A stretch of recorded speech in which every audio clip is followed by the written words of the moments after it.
Well, hey, everybody. Welcome to DisrupTV, and this is the Green Room, and we're going to introduce our guests in reverse order. I'm here with my awesome co-host, co-founder, Vala Afshar. He's based out in Boston. And of course, we'll introduce our guests from reverse order. So, Michael, where are you coming in from? What are we talking about?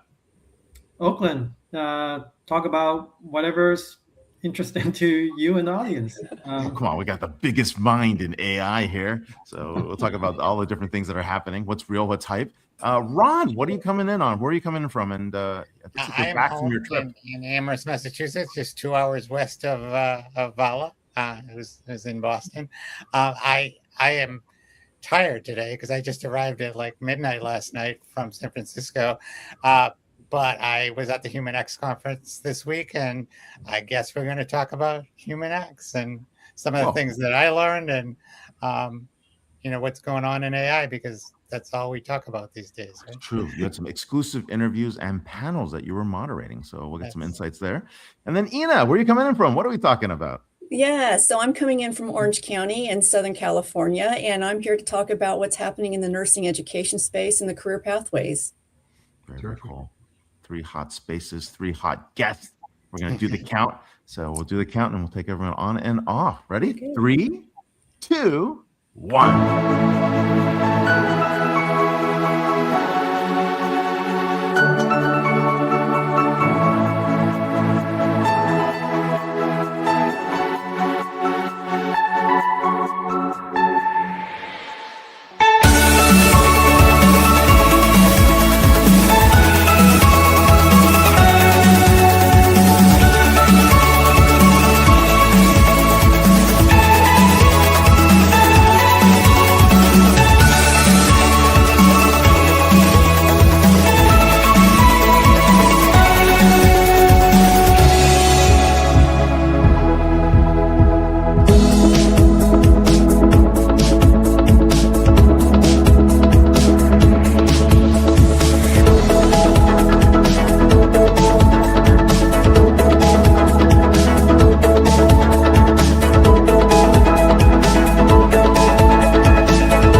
Welcome. Thank you for joining us on DisrupTV. My name is Vala Afshar. I'm the Chief Evangelist at Salesforce and your co-host for the next hour.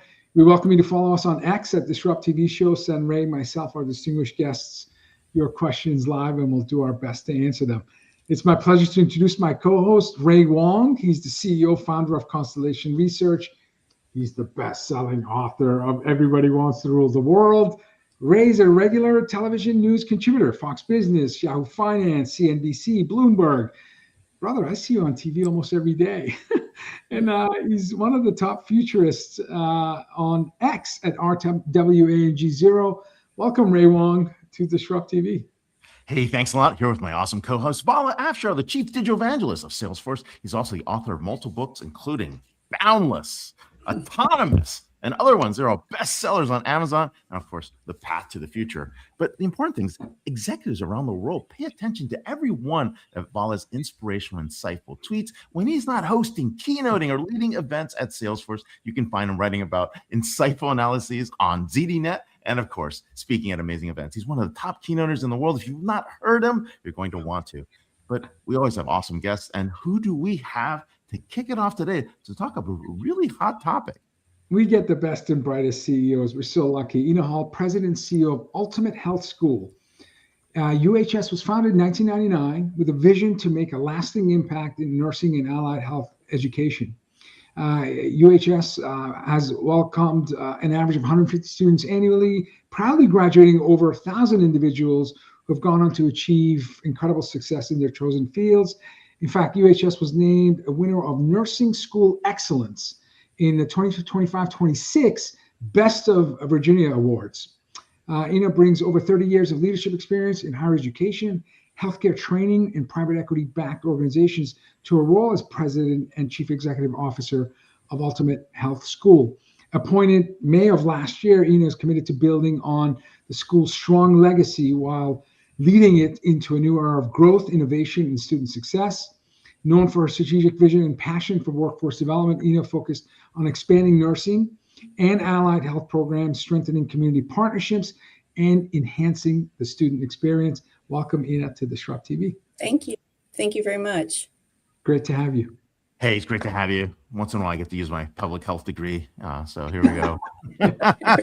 So we'll put that to use here. But the reason this is a hot topic, and when we think about healthcare, we think about the healthcare industry. I mean, you saw in a recent Wall Street Journal article, it highlighted nursing as a pathway to prosperity. Lay out the demographics, lay out the trends, explain why this is an interesting career, why it's actually a very important career, especially in the age of AI, and especially given where the economy is today. Absolutely. So we're actually really busy at Ultimate Health School right now. We're seeing a large movement going into the students interested in going into practical nursing or nursing careers. We have an aging population, and that is not slowing up. We continue to be behind not getting enough nurses out into the healthcare facilities, the assisted living centers, and there's a lot of pressure on the market. But more importantly, where we're seeing a lot of interest in coming into healthcare, particularly nursing, it's a very solid career and AI resistant. And I know we're going to talk a little bit about that, but there's something about wanting to give back, the healing touch and the things that go on into that area. And it's, nurses make really good income, as the article indicated. Yeah, it noted that, highlighted nursing, this is a Wall Street Journal, as a pathway to prosperity. So, and it was great. It was, my mom studied and was in the nursing field for decades. What's driving this shift? Why are we seeing healthcare careers emerge as stable opportunities, especially in this, converge of uncertainty driven by emerging tech like AI? Absolutely. What we're seeing is that there's a lot of folks have either lost their jobs or they're looking for stability. And the nursing area, it's still, we cannot fill the positions. There's plenty of opportunities out there. It's got a multiple levels that students can come into, or someone looking to make a career change. And without any experience, whether or not you want to go into, you're leaving the tech field or you're leaving an office job and you want to get into a career and convert quickly, you can convert and become a practical nurse in less than 12 months. Going through the right program and come out making really decent income. On average, our practical nurses in the Virginia area are coming out between $45 and $50 an hour with no experience. Wow. They pass their NCLEX exam, the employers are ready to take them on and get them started. So it's a great transitional career, and the pay continues to go up as they continue their education and move up to become a registered nurse or get their BSN. So there's a huge pathway that continues to move up in that area. What's driving that shortage? You hear about, the amazing pay for locum tenens. You hear about the shortages all across the country. Is it we're just not providing enough? We're just not producing enough nursing graduates? Is it because of regulation? Is there something in terms of where, the switch between RN, LPM, and PAs are actually popping in the space? Like something is going on here, because everyone I know in nursing is doing well. And every hospital exec I know is short on nurses. This is crazy. That mismatch in supply and demand. I'm sure you're really busy because of it, but what is driving all this?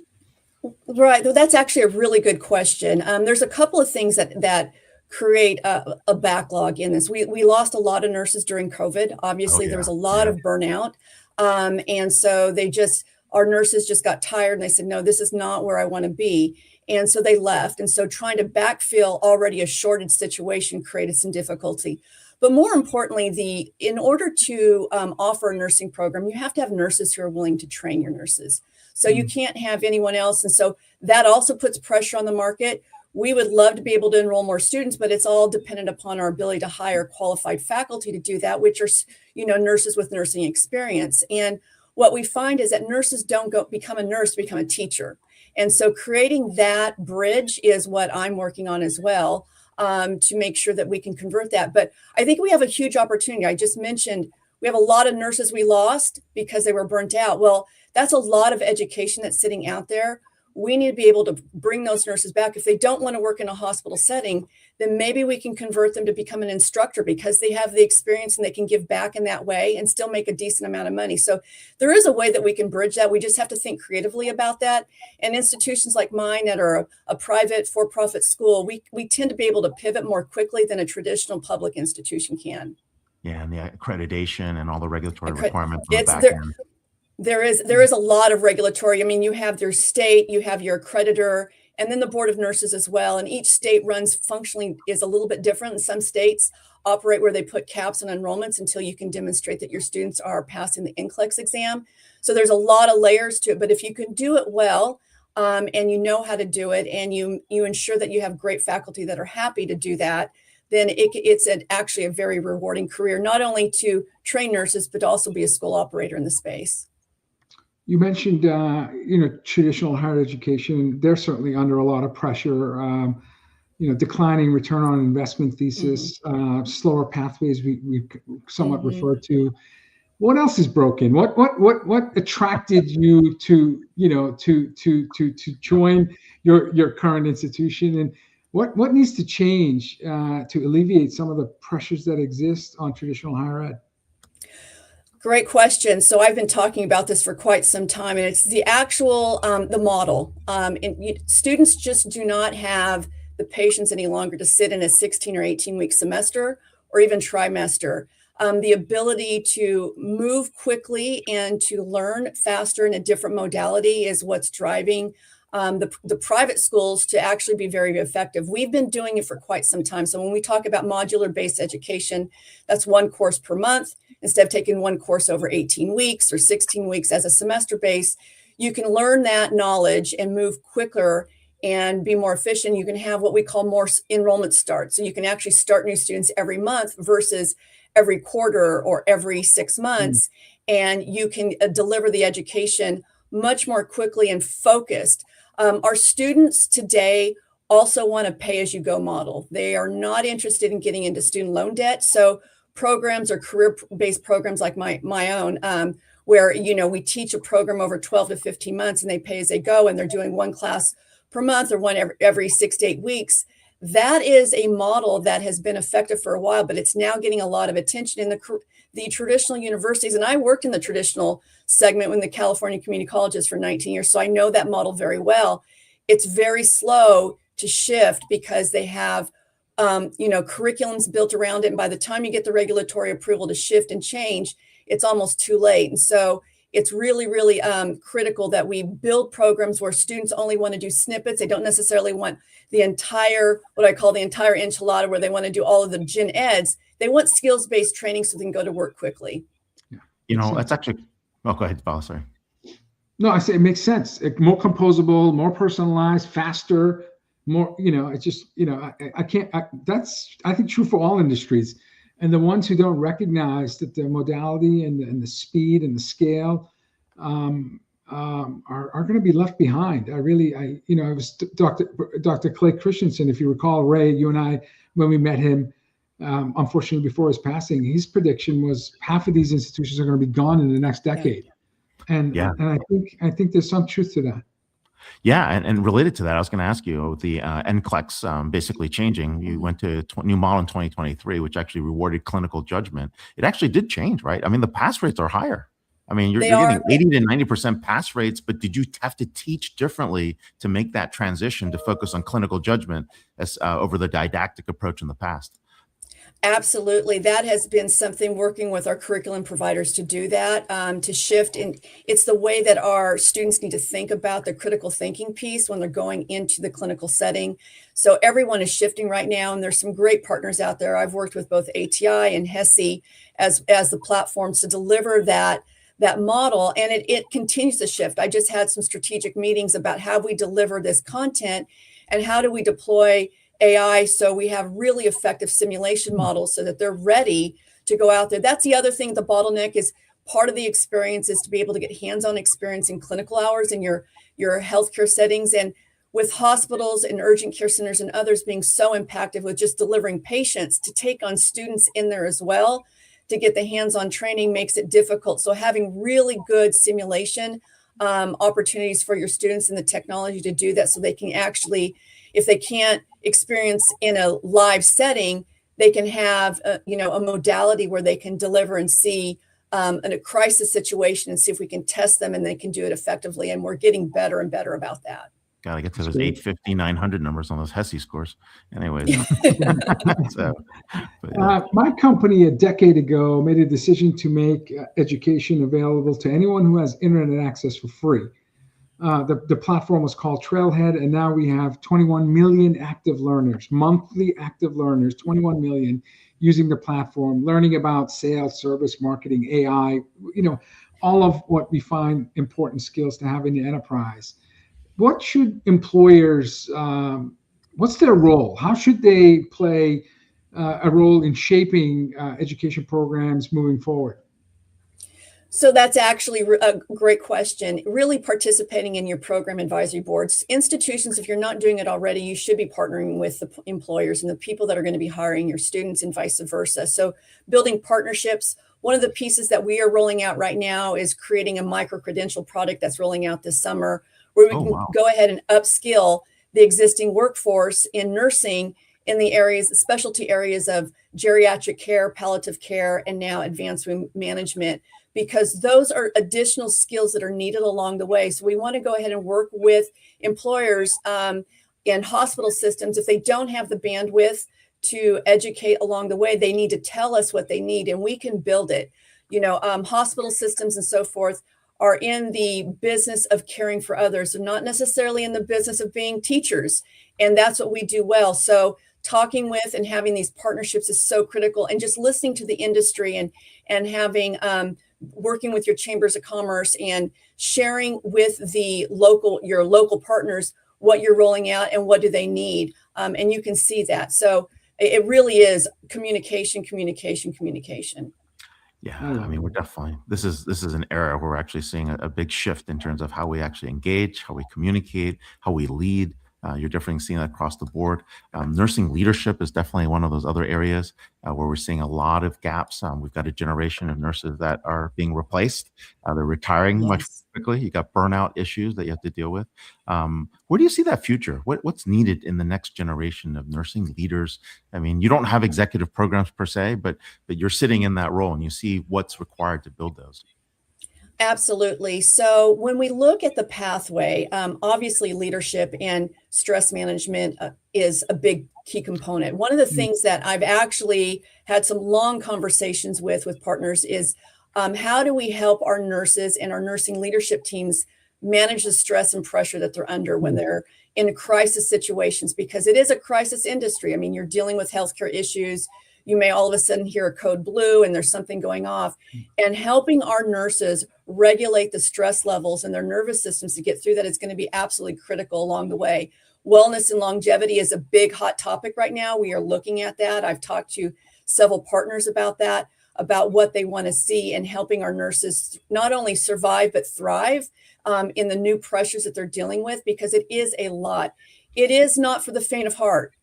These nurses work long hours. And if you're in a nursing leadership position, not only are you managing your own, level of stress, but you're trying to manage the teams underneath you and bring up the new nurses to understand that. So we need to be very cognizant of that. And I think that when you are building your programs and you're building and you continue the same model, I mean, nursing is a great field, but we do need to emerge with what the demands are and what we're seeing, because there is a reason that there's burnout, and the burnout is happening because our nurses are not able to physically take care of themselves as well.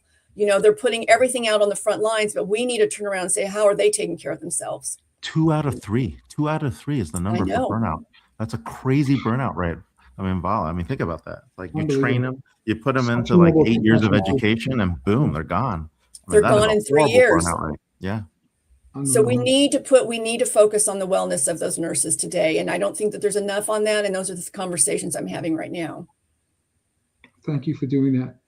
It's a noble profession, and love seeing that we can actually tangibly point to a profession that's going to be resilient to all these emerging technologies that is disrupting many of the industries that we're a part of. So thank you again for what you do. Thank you. Thanks a lot for being here. Ena Hull, Appreciate president of, president of Ultimate Health School. And of course, you guys are training a major number of nurses into the next future. So thanks for being on the show. And thank you for having me. All right. So, cheers. Bye. All right. Cheers. So, wow. There you go. 2 out of 3 burnout. That's a huge number. I mean, these I'm people not get sure there. if I know any other industry. That's maybe the highest number I've heard of any industry. Let's talk about all this emerging technology. We're very lucky to have Dr. Michael Wu, Chief AI Strategist at Pros. Michael is one of the world's premier authorities on AI, machine learning, data science, and behavioral economics. I've been following his work for well over a decade. He's currently Chief AI Strategist at Pros, an AI-powered SaaS provider that helps companies monetize more efficiently in the digital economy.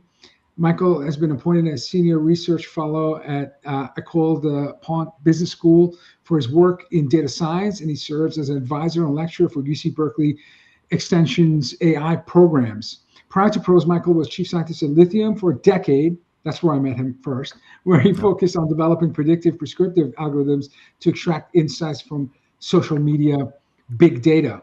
Michael's research spans many years, including customer experience, CRM, online influence, gamification, digital transformation, and AI. His research and development won him recognition as influential leader by CRM magazine, alongside some other folks you may have heard of, like Mark Zuckerberg, Mark Benioff, and many other industry giants. Welcome, Michael, to DisrupTV. Thank you. It's totally a pleasure to be here. Thank you. Yeah. Pleasure is all ours. We are happy to have you. And of course, you've been one of the leading pioneers back in the day. I think we called it AI. Maybe it was ML. I have no idea. We kept calling it something else. So yeah, I think back in the days, if you go back long enough, it's just analytics and statistics. Yeah, analytics and statistics. So, but no, but we want to hit a couple top topics, right? We really want to talk about where the future is of where AI is headed, and of course, really about SaaS apocalypse. You were at one of our favorite people's events, IRL, in real life, with Paul Greenberg, and you had a conversation really about the SaaS apocalypse, debunking the SaaS apocalypse. Let's start there. Like, Sure. What's going on? People believe that LLMs will just get rid of SaaS apps, and tell me how true that is. Is that even is that like a fallacy? Is that a wish? Did all these investment bankers and private capital folks get it wrong? I think there's a little bit of nuance, right? Because the reality is that like some SaaS will go away, right? But some SaaS won't, and it really depends on what the SaaS is actually doing. And one thing that we have to understand is like a lot of these language models that we're familiar with today, they're built on something called the transformer architecture, right? And transformer architecture has some, I would say, inherent properties that just won't go away as you scale up the model. The model is trained with more data or become more intelligent, right?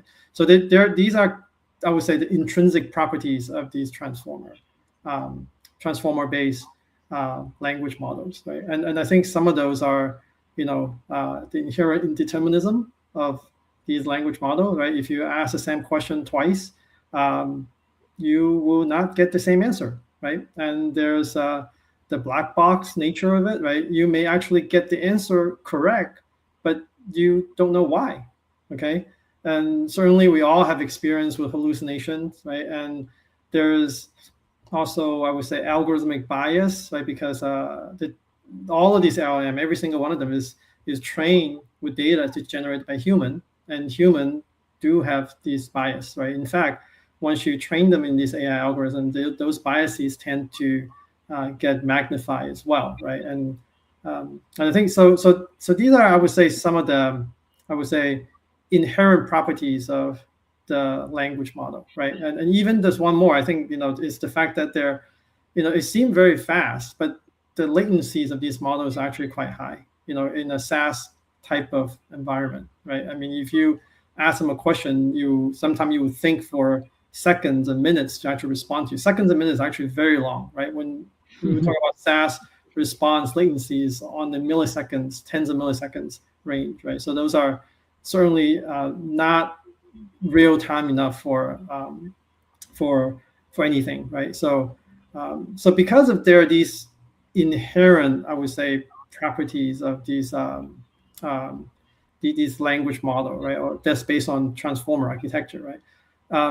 Anything that actually has certain kind of any application of SaaS that have requirements that's contradicts those properties, right, essentially won't go away, right? For example, like the fact that I talk about indeterminism, right? If your SaaS platform requires like high precision, like consistent output and repeatability and everything, right? Then obviously you cannot use the language model to accomplish that, because they just They're can't. probabilistic. Yeah, but they're probabilistic. They're not going to do that. Yeah, exactly. So big, and that's again, right? You cannot just engineer your way out of that.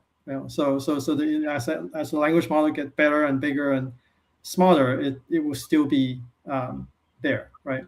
And again, like for example, if your SaaS application, it requires like explainability, right? So for example, with pros, right, we do pricing and revenue management. So not only is it important to come up with an accurate price, right?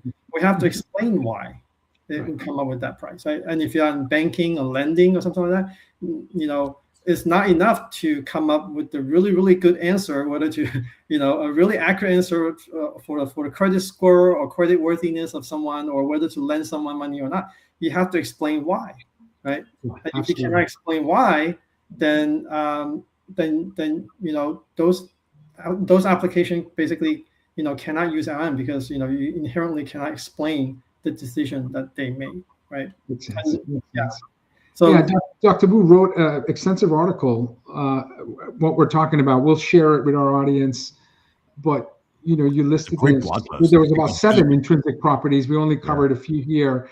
But indeterminism, black box, hallucinations, long latency, algorithmic biases is what we talked about. But there's even more in the article. And you said, given these 7 properties of language models, you really have to think about why you need SaaS because of the high precision you mentioned, consistency, repeatability. We just talked about explainability, accountability, and control. We just had an executive from healthcare industry, healthcare finance. You can't just roll the dice in these industries. I don't think in any industry you can. We hope but not. Factual integrity, fairness and non-discrimination, and of course the real-time nature of it.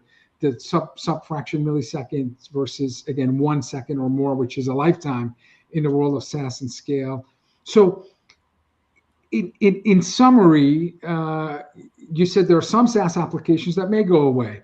Can you talk about those SaaS applications? Sure. Yeah, basically anything that doesn't have these type of requirement, right? If your SaaS, application doesn't require high precision, doesn't require explainability, doesn't require real time, right? Wait, what applications are left? Well, I think there's actually quite a bit, right? I mean, I think quite a bit of, I would say, maybe marketing technology, right, may be under disruption, right? Because they don't require that hyper precision, sub-decimal place kind of, and a lot of times, certainly doesn't require real time, right? I mean, so the thing is that if it doesn't require any of these, right, then then certainly you are under disruption by language model, right? Because they could just simply do the work and maybe even write the code for you to do those work. Yeah. No, absolutely. I thought your keynote at the conference that Ray referenced, Paul Greenberg and Brent Leary's in real life conference, your keynote was a highlight of my time at the conference. I thought it was brilliant, and cool. You talked about what we can learn from the lunatics in the age of AI, which was an amazing, catchy. All of us kind of sat up in our chair when you referenced lunatics as folks. Give us a summary of what you shared during and it was a long keynote. It was an amazing, brilliant keynote. But sure. A quick summary of what you were. Sure. Let me quickly summarize. Basically, it's the talk was about what it is called. The title is called "What We Can Learn from Lunatics in the Age of AI." Right. So it's awesome. It's in the age of AI that's really what we need to focus on. And really, it is a lesson that we can learn from the Nobel laureates of 2025, the Nobel laureates in economics. And basically, the Nobel laureates basically studied what actually led to this post-industrial, this exponential growth in global GDP. Okay, and a lot of people, if you ask people, what led to that growth, is that hockey stick, right?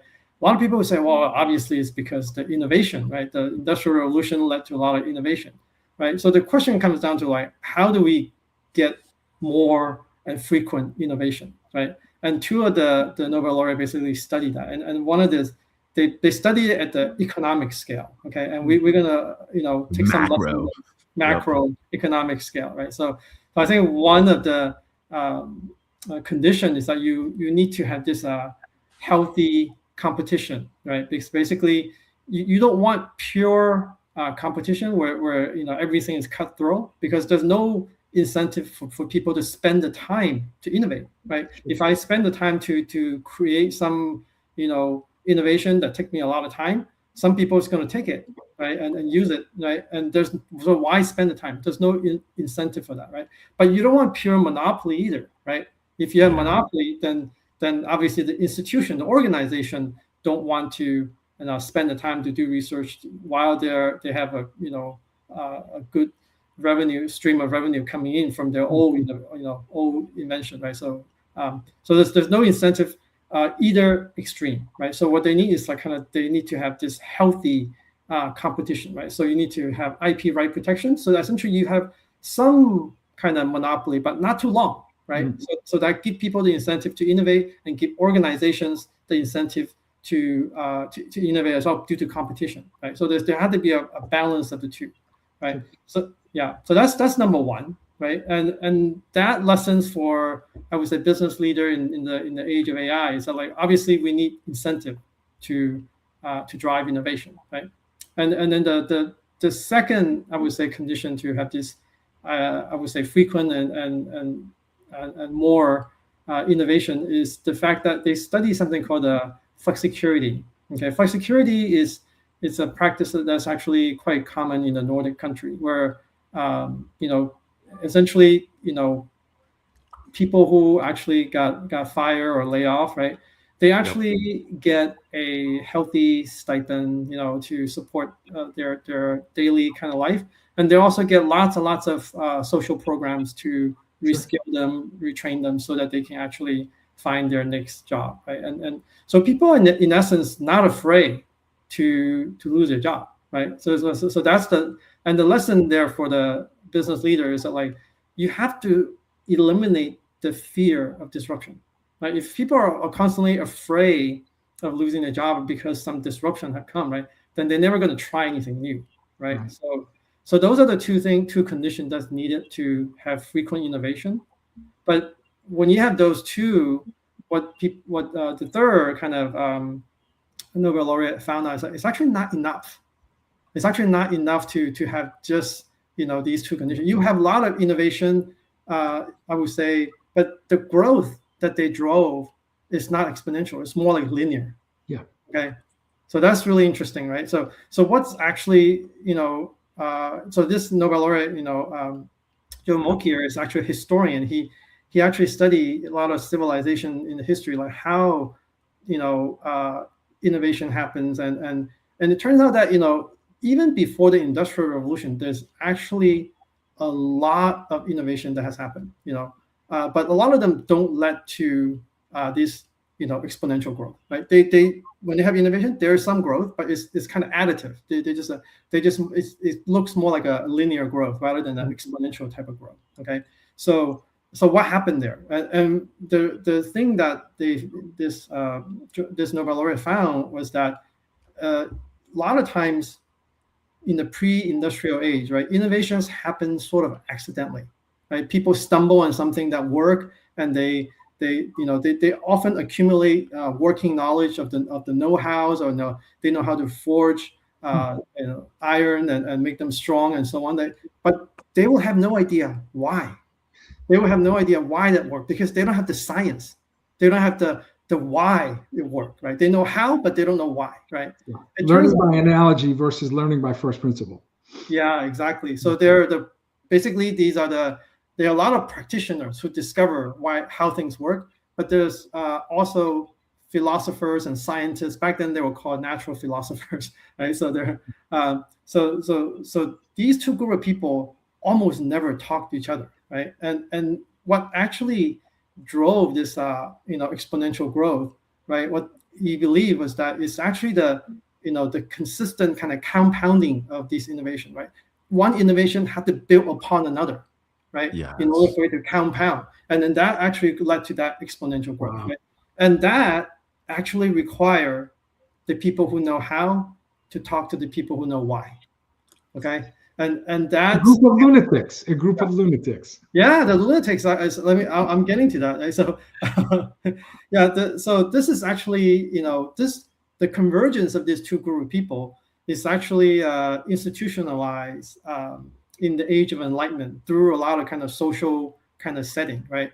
There are salons, where actually rich people open up their house to kind of invite philosopher and practitioner to come and discuss, ideas, right? And there's also a coffee house where people just drink coffee, right? Those are the commoner people, right? And now we have podcasts. Yeah, podcasts as well, right? And we have IRL, in real life conferences and that, so on, right? But back then, there's also a group that meet every month during full moon, and they do that because, back in those days, there were not even street lights. Right. Okay, so they have to travel in full moon just for safety, So they meet every month, in full moon to gather. And who are the people that actually meet? These are the the who's in the industry and the who's in the science world, in the philosopher world, right? You got people like Benjamin Franklin. You got like James Watt, who invented the steam engine, right? So these people who gather to meet every month during full moon, and they actually exchange ideas, right? And some of these ideas are literally kind of, I would say, quite out there, Yeah. So and as some of you probably heard the famous quote that before an idea becomes a breakthrough, it's just a crazy idea, right? So therefore, I think a lot of people call these people, they basically are lunatics, right? Because they met in full moon. And they actually are proud. That's the lunatic reference. After listening to Dr. Wu present his keynote, I was like, man, I can't wait for someone to call me a lunatic in the future, because now I'm going to wear that as a badge of honor. That's So and they actually take pride in that. They take pride in being the lunatics of the age, because there's also a famous saying by George Bernard Shaw that says the reasonable man adapt to the environment, right? Unreasonable man adapt the environment to themselves, right? So therefore all future progress, right, are based on these unreasonable men, because they're the one who disrupt the environment, right? And they are the ones who disrupt these people, the environment, are these lunatics. Right. So lunatics are unreasonable men and women. That's right. That makes sense. That was a wonderful story. Yeah. Yeah. So Michael, we're in this phase where everyone's starting to be in an experimentational phase, trying to figure out how to make AI work.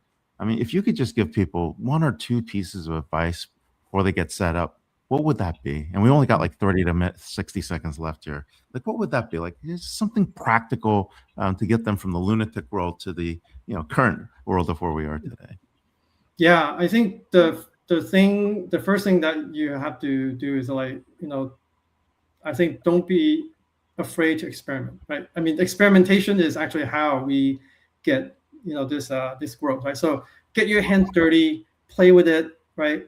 And there's some advice. If you want some advice, I would say find something that's repeated, some work, some task that's repeated, right? Highly repetitive, but it's important, right? And so not all of these work have, I would say, data, digital data associated with it. Find repetitive tasks that are important, but also have digital data, right? That is also on a digital platform or something like that, right? Because those are the prime target for automation and AI to do those work. Simple advice. Find Yep. something that's highly deterministic and repetitive, that is high value, and it has digital data, and that's your candidate for automation. That's Yeah. great, Exactly. great nugget of wisdom. Every business leader should be able to do that. If you can't do that, then you don't understand your business. So that's great advice, grounded in something that's common sense. That's awesome. Okay, sorry. Go ahead, Ray. Yeah, no, okay. He's got one more. We got to roll. So this is a great one. So we've got Dr. Michael Wu, Chief AI Strategist at Pros, and of course, definitely check out his blog, check out his LinkedIn page. You get a lot of information and insight in terms of what's happening in the front lines of AI. So thanks a lot for being on the show, Michael. Thank you. Such a pleasure to be May we here. all be lunatics. Yes. Thanks. Look at that. So well, cool. Who's more lunatic than our next guest? No, I'm just kidding. I think he may be the biggest lunatic in journalism that I know. I never thought that would be considered like a compliment, but it's a compliment. It is. It's a compliment. So, thanks to Dr. Wu, we've got a compliment. OG of lunatics, Ron Miller. Founder of FastForward. Ron is a technology reporter with almost 30 years of experience. I've known Ron for 15 plus years, much of it covering enterprise. I say that to everybody. It's like, yeah. The end of that age. That just says how old I am. I met Ron in high school. No. Ron is founder of FastForward blog and newsletter, a publication he founded from ground up last year. In fact, you can go to it, very simple, fastforward.blog. FastForward covers analysis on emerging technologies, digital transformation strategies, and industry challenges through commentary, features, executive profiles, in-depth coverage of news that impact enterprise tech decision makers. Prior to FastForward, Ron was the editorial director at Bold Start, a first-check enterprise-focused venture capital firm. It's that venture capital firm that pulled him after a decade of time at TechCrunch, covering the intersection of enterprise, startups, and larger, more established public companies through news, features, profiles, in-depth analysis, and news. But on top of that, you'd often see Ron moderating high-powered panels at events like TechCrunch, which we're all familiar with, Disrupt, Web Summit, Collision, and many others. So he's masterful at getting folks sharing stories on stage as well as writing. Welcome back, Ron, to DisrupTV. Thanks, favorite lunatic. You're making me sound so important. Hey, you're a founder of a company now. Very important, man. You're a founder. Come on, you're very important. That was a really nice introduction. Thank you. Thank you, Ron. No, the best introductions in the business start with Vala. So when you see big trends, the AI rate of change trends are happening faster than before, especially what's going on in AI. Okay, what's going on? Like, break the shifts out. I know you've got your own framework, and we'd love to get insights into that.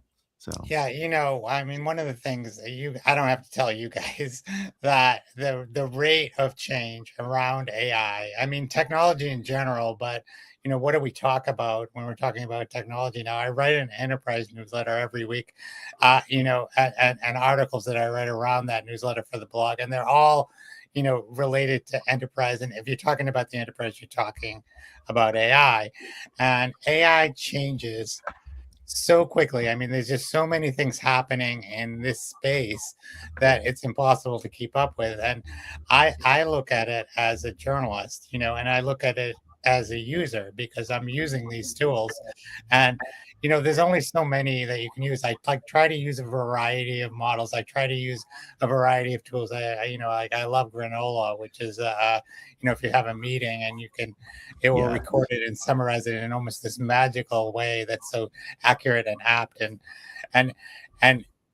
I'm always looking at what I can do, but the stuff changes so fast. And if you look at this week alone, right, we had Project Glasswing, and we had Mythos, and we had, and this is, I know, something we're going to get into. No announcements going on in AI this week that were of any significance. It's like that every week, right? And like we've already moved on from OpenAI buying a media company because that's so last week, right?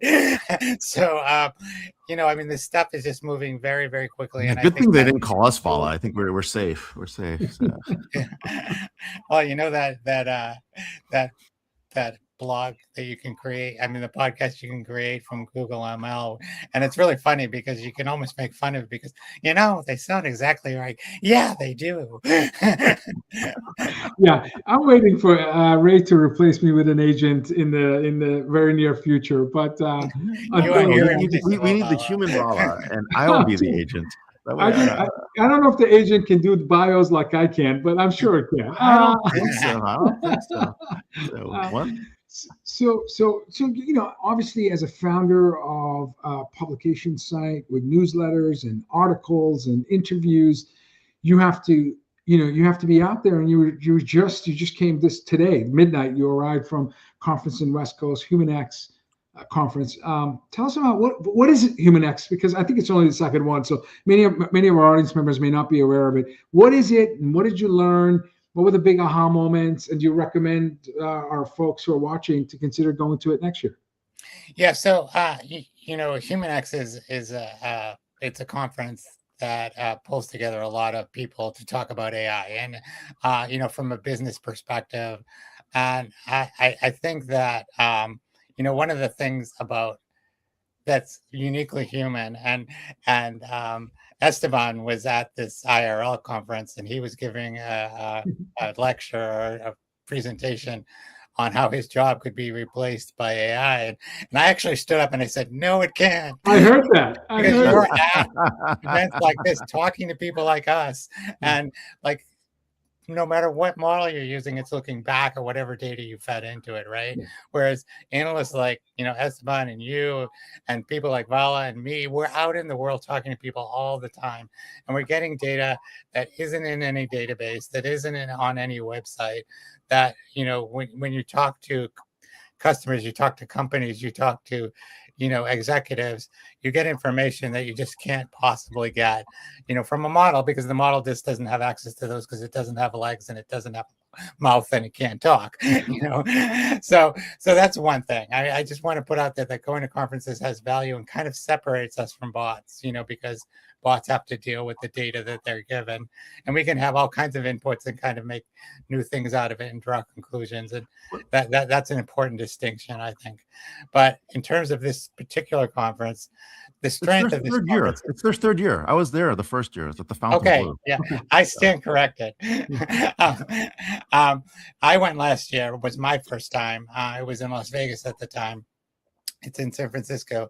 They put it in Moscone, which was a little bit, and we were talking about this before we went on, that it was a little bit big, I think, for the number of people that were there. But the number of people that were there were outstanding, and the people that were. I did a couple of panels. I know you want to talk about that later, but there were some, what I called, like true believer discussions on the main stage. And there were, some more real discussions in the hallways and, on the side stages. And I think that, that's what these conferences are all about, the kind of for getting together and learning about, having in-depth discussions with people who are actually doing it. Because, we're all out there trying to use these tools. And everybody's experience is, I think, a little bit different. And I'll talk to a developer like, let's change my life. I'm like, well, I'm a writer. It hasn't changed mine. It's like there's no one doing pseudonym. And it's just like seems to create more work. There's no pen named articles that you have that we don't know about. There are not. It's like that's what I tell people. It's like I use it for like a lot of tasks around writing, but I am the writer. Yeah, absolutely. And you will continue to be the writer. When was the last time, Ron, that you attended a conference or you interviewed someone where you changed your mind? You challenged your own, dominant logic or your assumption. Was there, or maybe I'll phrase it differently. What was the thing that stood out to you most at this conference in terms of a new learning or something that's going to potentially impact your editorial calendar in terms of what you're going to research further, because you found this thing to be really an interesting point of view that was revealed to you at the conference? So, I mean, I suppose the most interesting thing, I was thinking about this before we came on, and I interviewed Jennifer Tejada, and she was talking about how they're changing their model actually for how they charge. They're going away from the per seat model to a usage model. And, when I think about AI, a lot of the things I think about is who is going to absorb the cost. That's kind of one of the things I've been thinking about lately. And, the end user can only absorb so much cost. So, if you're talking about like using Claude, I find myself getting throttled on Claude like twice a day because they're running up against usage limits that what kind of questions are you asking for? Cost so much, right? And so now, companies like Jennifer's, which is a SaaS company, and you're having that conversation with Michael, yes, I don't think SaaS companies are going away. Certainly not companies like Vala's. They have too big a data history. We could get into that. That's a whole show in itself. But the idea that you have to figure out where the value is and how are you going to extract that value and how are you going to charge for that value is really fascinating to me. And I think it's something that we're still working on the fly. I mean, Salesforce has had like 3 revenue models in like the last year. I saw, they're trying to figure out as a company, like what's the best way to charge back to customers, because this is costing us a ton of money, right? We have to burn all these tokens. How do we present that in a way? It used to be, subscription, you bought a seat, it was supposed to be a little bit better than the old model. It was still per seat, but this is like changing, like back to like telephone companies, what Jennifer put it. She says, like, when we used the telephone in the 60s and 70s and 80s, we got charged for using it. And I think we paid per mile back in the old day, like a long distance call versus a local call versus. Software is moving towards that, true. right? You're studying a new currency and a new way of doing work, and now the distinction is the function call from the output function. If the output of the language model is a function call where you're actually automating a discrete task, we called it agent force work unit, because it's not just token consumption, but how much of that token was spent to actually call an application and retire work that was manually done.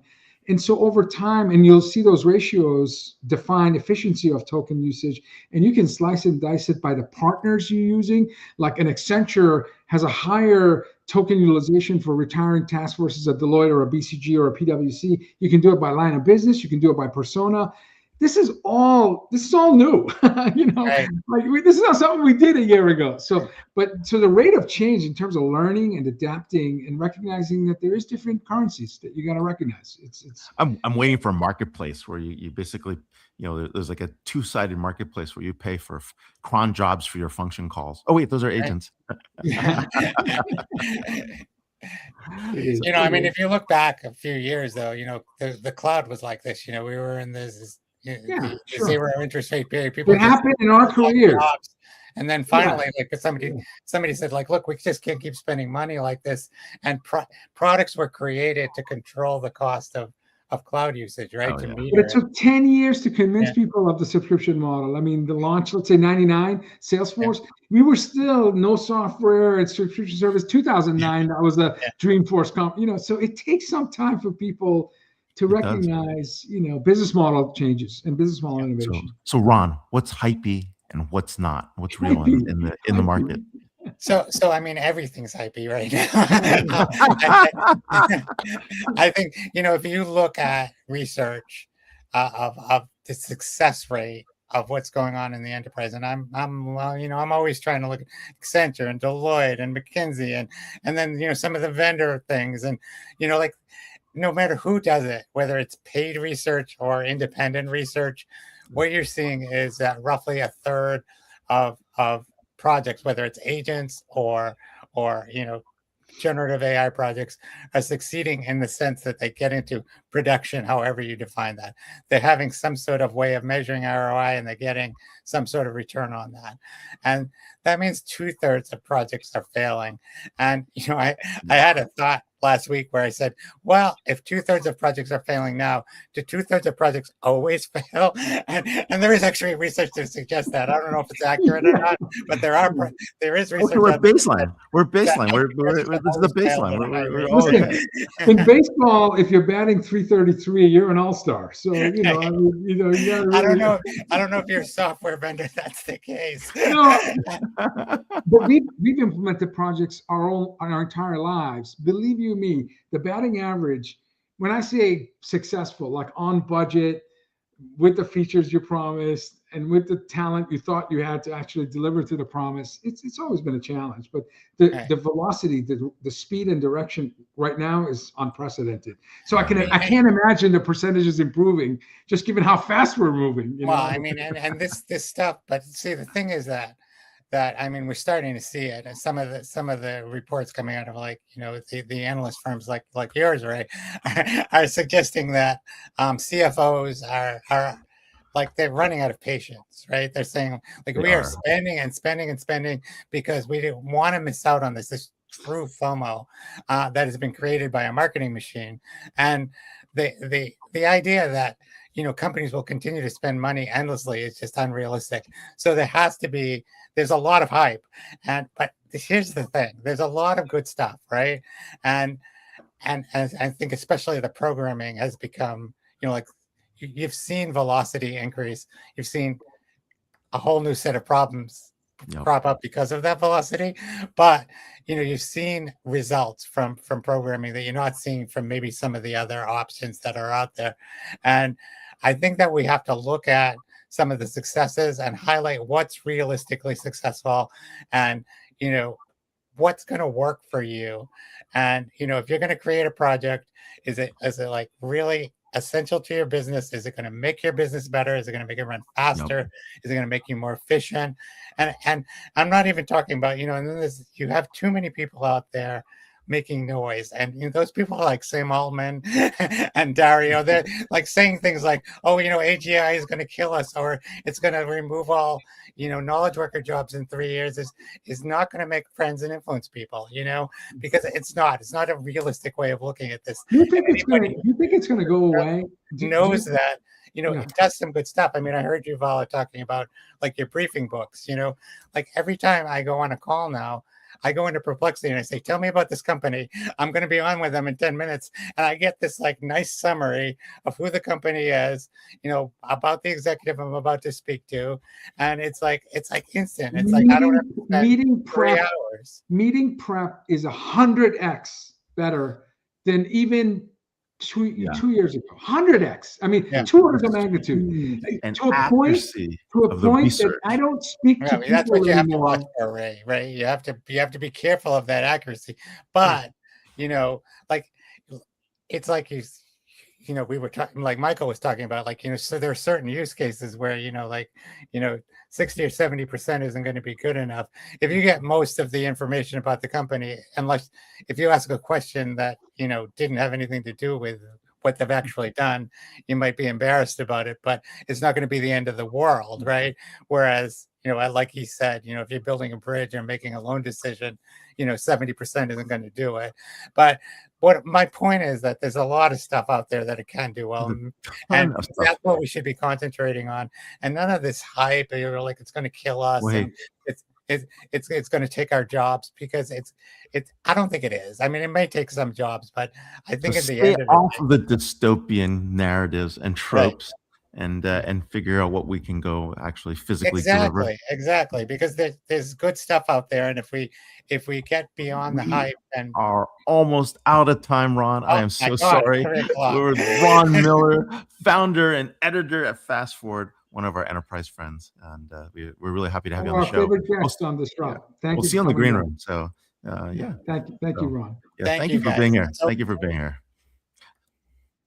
And I tell you, I'm sure you're talking about Fast. He's now founder of a company. So I'm guessing Ron is more busy than ever in his career. Oh, and definitely. I give him all the credit to being a founder. Okay. Episode 35. Oh, my God. Yeah, it is. And 1,510 interviews, Ray. 1,510 interviews. I always ask who's counting. Now I know. Yeah, 1,510. Next week, we have Dr. David Bray, Distinguished Chair of the Accelerator Snipton Center and Principal CEO of LDA Ventures with us. He's if you have the Saturday Night Live 5 jacket appearance, I think he's approaching our 35 appearances on Disrupt. Paul Abate, retired Deputy Director of the FBI, will be here. Yeah. And Caroline Stokes, author of Aftershock to 2030, a CEO's Guide to Reinvention in the Age of AI, Climate, and Societal Collapse. Wow. Okay. All right. That's deep, man. So get your popcorn ready, buckle your seatbelts. Next week's show sounds like it's going to be amazing, just like this week's show. If it's Friday, it's DisrupTV. Thank you for watching. We'll see you next week. Bye, everyone. Thanks, everybody.